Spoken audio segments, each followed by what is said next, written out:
Well, here's a new archaeological site that was just found in ancient Anatolia, an area that used to be known as Phrygia, and then it was taken over in Hattusha, Hittites, and so on that we've talked about in so many videos. If you look at the site here, you can see beyond this point and the fact that it was really buried all under, and that there was just this blade of rock that's here. Pardon, finger of God, but you can see that in the distance there are these blades of rock that are not much different from Heslakaya, which we recently did a video about, showing a German archaeologist and how they had recently figured out all of the alignments that they had there, and that their amount of alignments in the city, which used to be said, well, this wall and that, but everything else is off kilter. What is this? Well, all those separate ones that were off kilter were temples and so on, and they were aligned to sacred alignments too. In fact, they've proven that they had more sacred alignments in that site than even the ancient Egyptians, and they're well known for it.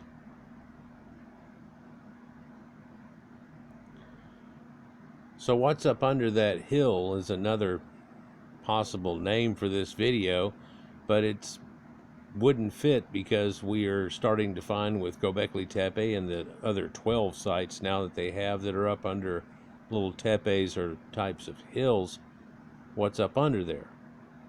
You know, through archaeology, we've looked up under tells and hills, and we realized that that was from occupation causing this domed effect on the earth in certain places, which may be overgrown now, but if one can recognize it, you might find archaeology that you never knew buried up under it. And again, this place here used to be buried, and it just left this rock here out, and you can probably tell pretty easily it used to be buried to this point right up under here, and going on this side, and on that side it looks like it was almost as thick as the top of it. But it's a blade that's out here, but it also has this carving here, which looks like the top of a house or Parthenon type of building that was there, but it's just done into the rock. Much like Lalibela. In fact, this site is really a driven down site where they actually, it looks to me, and I think it'll be evident that what they've done here is use this site for a quarry, and in the process of quarrying out from the site, they were able to create this temple. But what they're originally trying to do here was save that little carving that was up above it. Whenever this was still full of dirt, all covered over in what's up under that hill. And in trying to save that monument there, that's just that top of the house, which somebody could probably realize, well, there's something up under that, huh? We'll get a close-up picture of what it looked like last year. But there are a few inscriptions that they found and so on, and it connects to the ancient Phrygians that we talked about in a few of my videos here with connectives and how we still use their musical scale. In fact, the musical scales that we use today are all from this area and lost civilizations that are now gone, but really they were people that had migrated, and that's where we get it from. And Phrygian is just one of the major scales that's used up, but it's all based on sacred geometry, and that's one other point that we found these people, along with astronomy and other connections to long-lost people. So let's look into this real quick, because what they were trying to save again was this ruins on top of a much later civilization, and in doing so they found that this was actually created right on top of something that was before.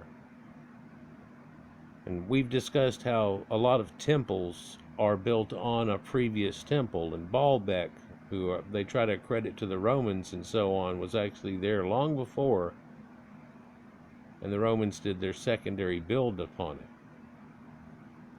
But there's so many churches that below them are ancient sites too.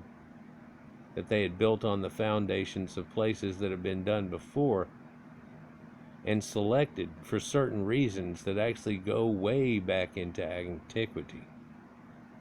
Let's just look into this here real quick. Just came out in August 2021. Phrygian Temple found beneath the famous Maltas monument in Turkey. For almost 100 years, archaeologists in Turkey thought they knew everything about the famous 7th century BC Maltas monument. That just changed after a 40-day emergency excavation revealed the rock-cut sacred site is 3 times deeper and that it sat on top of an ancient Phrygian temple. Here's a news source that's telling you they've decided to not do the tunnel inside of Stonehenge. Oh, is it going to reset now? Would just because I stopped. I didn't even click on it, people. And here, well, seriously, come on.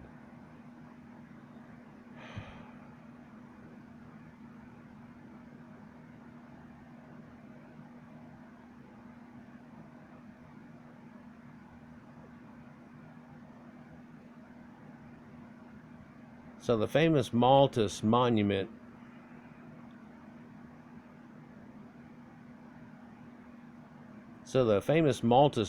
is one of the most visually impressive archaeological features in the Ensene district of Phrygian Valley in western Turkey. I'm not going to try to pronounce that, but the governor there, Gökmen Sisek, I hope that's how it's pronounced, told Anadolu Agency that his wondrous religious monument it was a monument of ancient Phrygia and is an incredible structure built about 3,000 years ago. So actually much, much earlier. Governor Sisek said that until now, only a 3-meter-long section of the Maltas monument was visible above ground, and the governor explained that the recent team of excavators reached the new 7-meter underground section during a 40-day rescue excavation. 40 days. According to the Daily Sabah, the governor said the team of archaeologists set out to save the monument and that they certainly were not expecting to come across what he called an enormous artifact. So we're looking at this picture now, and again, this is just last year and the way that it looked, and everything that we're standing on now was above that giant pit that was built into the bedrock that they've now excavated. But to me, it doesn't seem too far-fetched to have been able to realize it long ago. That's the top of a house. Let's dig down in front of it and see what it shows.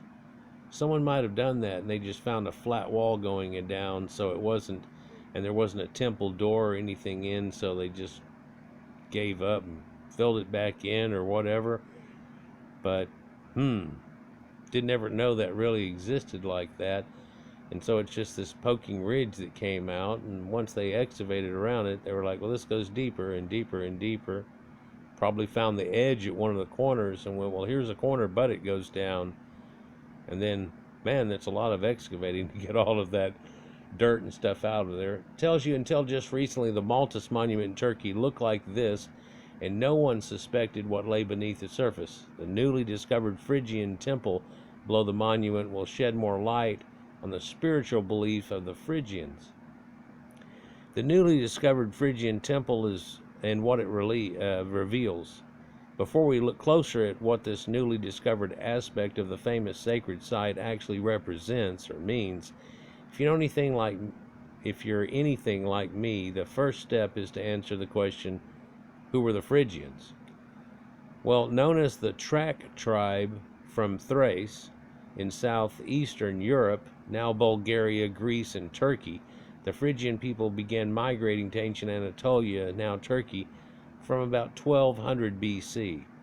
Looking like it goes a little bit before that too, and of course this follows in after Troy and things that we talked about and the Bronze Age collapse situation, but we're also looking at this Thracians, which we've designated before, are actually Celtic Gaulish type people that are in there, and then a secondary wave came in. They were actually Proto-Indo-Europeans. Wasn't really recognized because essentially they are the same people. But let's just continue here. So it has connections to that.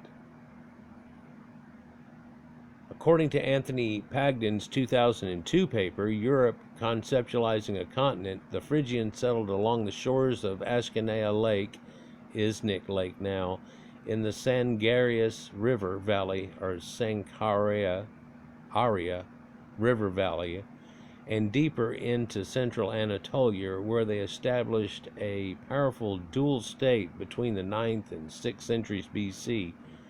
They constructed their most sacred spaces and cult centers in high lands overlooking the plains. And what are you doing now? Overlooking plains there on dry mounds and rises, relatively safe from inward attack. The Phrygians believed the goddess Cybele resided in the actual rocks themselves. Here we can see a depiction of Cybele, or Cybele, actually is where we get one of our common names that comes down out of this, but it's just from using syllabic connections. Here you can see they've often said that she's a overweight woman sitting in a chair, but this is a poofy dress, and it's got poofy frills around the shoulders and so on. Although it's exposing her breasts and so on, this would have been painted in ancient times. She's sitting on a throne, and we ought to recognize that lion throne that carries on through these people on the left and right of her in this stance. But also you can notice that her head was done separate, and so were both of the two lions' heads done separate and then applied to it. Kind of like the Greeks used to make statues and then have arms that could be attached, or the heads to be done separately. But this is also the Queen of Heaven on her throne. This is also Mother Nature.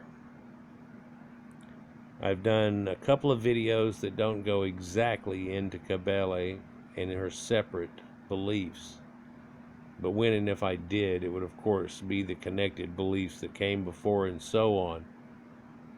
And this is one form of the Venus aspect that we see of the heavy women who were a maiden at one time and then turns into a mother figure, for this is Mother Nature herself in the aspect seen of the Phrygians. She's sitting there with cuffed pants, but it's got a footstool, much as something that we would call an ottoman or something today, with having that chair with a footstool in front of it.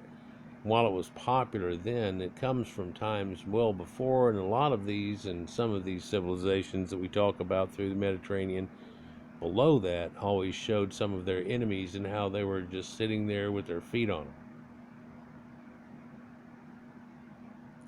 This is a seated woman of Catalhoic, though, circa 6000 BC, who was the inspiration for the Phrygian Cybele goddess.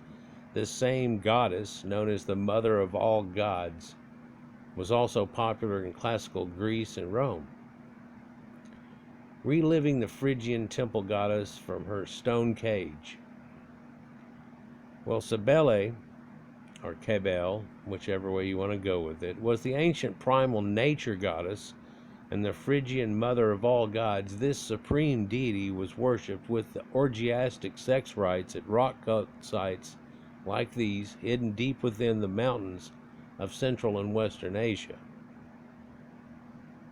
Well, in that video that I referred to earlier, where the German man, who I can't think of off the top of my head, where he does his presentation on Isla Hayek, talked about how they have a belief that in this rock cut area, when everything lined up on a certain day of the year, or within 3 days or so, because there's a little window there, that they would have a sex rite that was done there at these temples, just to ensure fertility. It was like a fertility rite, and somewhat similar to fertility rites that are all done throughout the areas. And we know that We've referred to Sumerian ones that were done, and of course ones in Egypt and so on. And all through the Fertile Crescent and much farther. A UNESCO tentative list entry explains that the Phrygians believed that their goddess manifested in bare cliffs, so if they were exposed, like breasts, valleys and mountains near to freshwater bodies. Therefore, what has been discovered is 7 more meters of carved out rock, which was undertaken to honor of her, the rock goddess Cybele, or Cybele. But also, this Queen of Heaven was looked at as being the Queen of the 2 mountains because of the breast connection. And there are places, well, pretty much anywhere in the Fertile Crescent where you would find 2 breasts. You would find some civilization that lived near there, and in that fact also that had that connotation to it. One of which that was drawn into the biblical idea of God and Yahweh out of the many myriad of cultures that it was drawn in off of was El Shaddai. And Ai is a mountain epitaph, just like in Sinai and so on, designating it. But Shad is also, even in Hebrew, the ancient word for breasts. So it's goddess of the 2 mountains or goddess of the breasts, and it's supposed to be God Almighty. Isn't that kind of funny to find out? In 1881, W.M. Ramsay first discovered the 7th century BC Maltas monument, which he described as a temple facade with a triangular roof. Yeah, looking very Greek or something, but now what is known at the site, but one of the hundreds that encrust the region's deep valleys alongside castles, burial mounds, and ancient necropolises. An article in Archeon News explains that excavations in 1936, 1950, and 1970 all removed the dirt from the front of the temple. So they removed the dirt there that we see. They found it and excavated it down to the point where we saw that it had previously done, but never took it further to that point, if I'm understanding correctly. But then they took the dirt and they put it back in front of it after they were done. But there are hundreds of sites over Anatolia that actually haven't been excavated well. We're just finding a few out and reaching over a little bit more to the east and northeast. We find Catalhoyuk, and shortly over there we find a lot of places just up under that mound there that seem to go back 4,000 years before they were even talking about it, Catalhoyuk here. So you can see a connection here. In fact, it talks about in this Anatolian origins video that's lined up to go along with this, you're seeing the Anatolians in this Phrygian cap person on the left. The Phrygians are famous for. You can see this in the Mithra rites, that there's a Phrygian with a Phrygian cap stabbing it onto it. But if we look at the ancient ones around the Middle East, one will stand out of King Darius and where he'd captured some of them, and they look like garden gnomes with their Phrygian caps here. And then the other depictions of them look more like a wizard cap. Then we start to get connections to that also, and where that all comes from. Strangely, that Phrygian cap can be seen carrying all the way to the point of wars in France and so on, much, much later in the medieval time, a concept. But then after that point, when people took a medieval concept and a symbol and tried to do something with it, it tried to mar it for all time, and really it's a symbol that goes far back beyond anything that can touch. But we can't talk about that. Unfortunately, when these good-willed archaeologists ended their digs, they threw in tons of infill soil attempting to preserve that monument from further water erosion, which is a great idea. but it kind of blocked it off, and it kind of said, "Yeah, we already looked at that," whenever the reality is, no, you didn't. Nevertheless, underground water channels have now worn through, or pretty much ruined, part of the site. Why does it keep trying to reload? I swear this site now has little commercials that pop up, and if you don't look at the commercials, it reloads every once in a while. But even if you're just sitting there, so if you do so, you constantly have it reload on you, which is odd. So they've got to cut that crap out.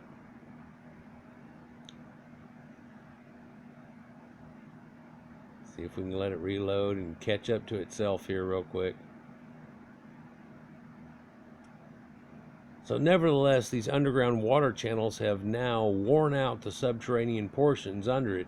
According to Governor Sishek, it was to save these underground aspects of the monument that the emergency 40-day dig was carried out. So you can look here and you kind of can tell this was all quarried out of this. This is all bedrock, quarried out, and perhaps some of the quarried out stuff ended up being some of the rocks that are making up, which they've just laid out here, and they ended up, now they're down to bedrock where they've brushed it all off. You also notice that on the wall here, they're right by the door, there's a couple of knobs. They seem to have faces on them, but that also is very indicative of all the stonework that these ancient people were doing that contained knobs in it. And if you look at the extent of where knobs go, you can see that the people that started that tradition in carrying it around carried it much farther than people give credit for. Another thing you can tell is that it does a step up right before the doorway. These are archaeologists working on the area of Maltas monument in August 7th of 2021. This came out on the 11th, so this was basically sent that day, and just a day before I got the thing, and before you're seeing it, I'm going to try to shoot this out tomorrow morning probably, and so pretty fresh. Another fresh thing that we had just recently from this area, though, is Troy, and it looks like they found that ancient horse. Just did a video about that, released it 2 days ago. Utterances to goddesses and kings, of course. 2 inscriptions have been discovered at the site. One was found on an outside border surrounding the facade wall, and the other was inscribed on the upper frame of a niche. While the top of the former inscription is a dedication to the legendary 7th century BC King Midas, the one that turned everything to gold, the second honors the goddess Cybele. The governor added that while most of the carved features have now been interpreted, the purpose of a newly undiscovered niche deep inside the monument has yet to be determined. Well, that niche probably held a statue. I mean, that's what they do in most cases. Mother of all gods, the Phrygian Cybele. Maybe I'll do that one as a separate one straight to Cybele instead of reading a wiki article or something like that. Although wiki is coming on strong with people writing some more current data. It's almost like you were looking at a 1966 encyclopedia and then somebody handed you a new one and all the new information that's in there attached. So here's one of these inscriptions here that's shown, and of course designs, diamonds, and so on that are going along with this, above and below it. But are we sticking again? Oh man, I'm getting to where I hate this site. Oh, I didn't look at your little commercial there. Reload, would you? Thanks. Mother of all gods, the Phrygian goddess Cybele, though. Then there's mysterious Midas city, talking about King Midas.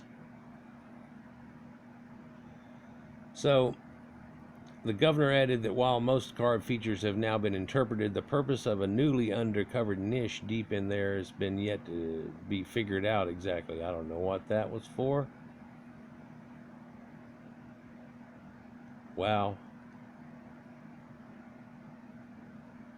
So, a Phrygian cult facade near Afon, Turkey, inscription of the Phrygian script.